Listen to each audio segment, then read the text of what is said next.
et bienvenue chez l'être apaisé. Aujourd'hui, nous allons parler de lithothérapie et plus particulièrement d'une pierre, l'améthyste, qui est aussi connue comme la pierre de protection par excellence. Petit avertissement, cette vidéo est à but récréatif, elle en aucun cas à prendre au pied de la lettre. C'est d'après mes recherches personnelles, donc si vous souhaitez approfondir, n'hésitez pas à chercher par vous-même. Donc dans les livres, sur internet, les documentaires, etc. Il y a moult sources. Mais je vous souhaite en tout cas un bon visionnage. L'améthyste, qu'est-ce que c'est? Alors le nom améthyste vient du grec amithystos, excusez-moi, qui signifie ne pas être saoul. Dans la Rome antique, on l'utilisait comme une coupe de vin pour enlever l'ivresse. Ce n'est pas prouvé scientifiquement, mais on va dire que c'était plus vu comme un rituel, une tradition. L'améthyste est le symbole de la sobriété, de la prise de conscience, et elle est idéale pour se défaire d'une dépendance. Elle représente aussi la force, la clairvoyance, l'équilibre intérieur, la sérénité. C'est un excellent anti-stress. Elle apporte également la tempérance et équilibre les excès. C'est une pierre donc de protection alors si on veut les lier avec les signes astrologiques, c'est une pierre idéale pour les béliers, les lions et les verseaux. Mais si vous en voulez en savoir un peu plus la relation entre les pierres et les signes astrologiques, je vous envoie vers la vidéo que j'ai déjà faite avec les pierres et les signes astrologiques. En barre d'infos, ou voilà, j'essaierai de la mettre en barre d'infos. À quoi ressemble-t-elle? Alors, sa couleur est le violet. Ça peut aller du vraiment très très pâle au violet hyper soutenu. Il y a aussi quand même quelques reflets blancs, où il y a peut-être des taches blanches suivant les améthystes. Alors ça peut aller du parme à la couleur lilas, au mauve. Mauve, c'est vraiment que la qualité est un peu moindre, alors que plus c'est foncé, plus la qualité peut être très forte. Ça dépend des gisements.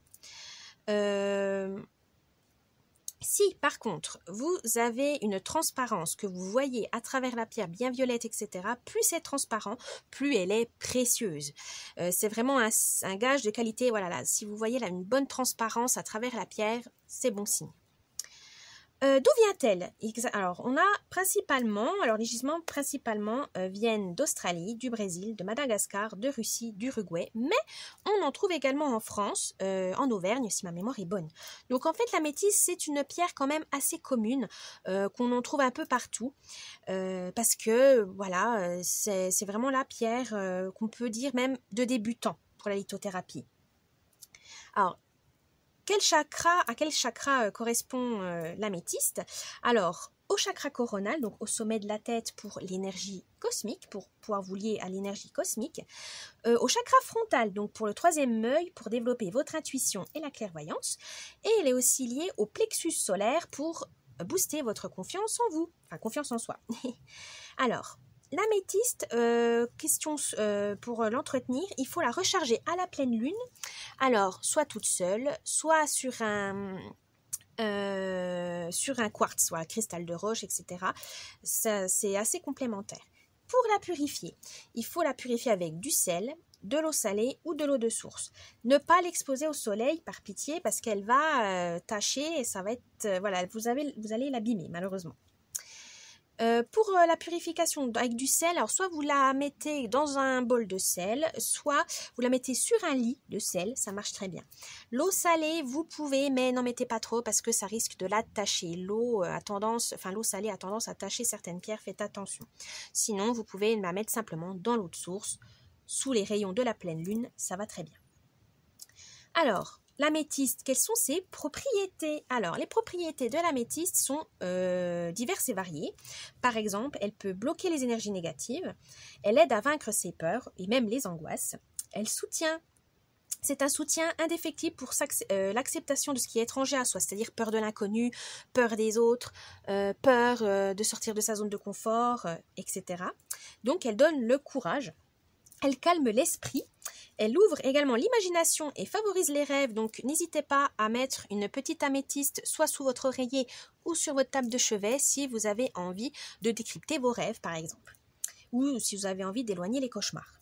Soulage les maux de tête et les maux d'estomac, calme les allergies, stimule la créativité, elle aide également à la méditation et aussi elle vous permet d'arrêter de ruminer. Voilà, si vous sentez que vos pensées vous inondent dans votre tête, que vous n'en avez pas des bonnes idées, prenez une améthyste, elle vous calmera, elle vous permettra de voir les choses sous un autre angle plus positif.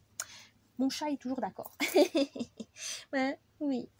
Alors, et enfin, elle est idéale pour dormir. Donc, que ce soit pour décrypter vos rêves ou pour avoir un sommeil plus léger ou plus profond, un sommeil paisible, l'améthyste est idéale pour ça. Elle est également aussi un bon bouclier contre les énergies électromagnétiques. Par exemple, si sur votre ordinateur vous sentez, des fois c'est les ondes, ou même d'internet, etc. Vous pouvez mettre une améthyste à proximité qui pourra vous faire blocage, bouclier pour vous protéger de ces ondes. Parce que maintenant, on s'est prouvé, certaines ondes magnétiques, électromagnétiques, peuvent être mauvaises pour notre santé. Voilà. Donc l'améthyste peut faire bouclier si jamais vous en ressentez le besoin.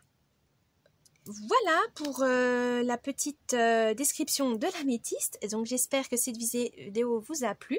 N'hésitez pas de me laisser un petit commentaire, vous abonner à la chaîne, mettre un petit pouce bleu, ça me ferait plaisir.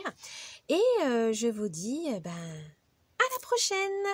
Bye bye.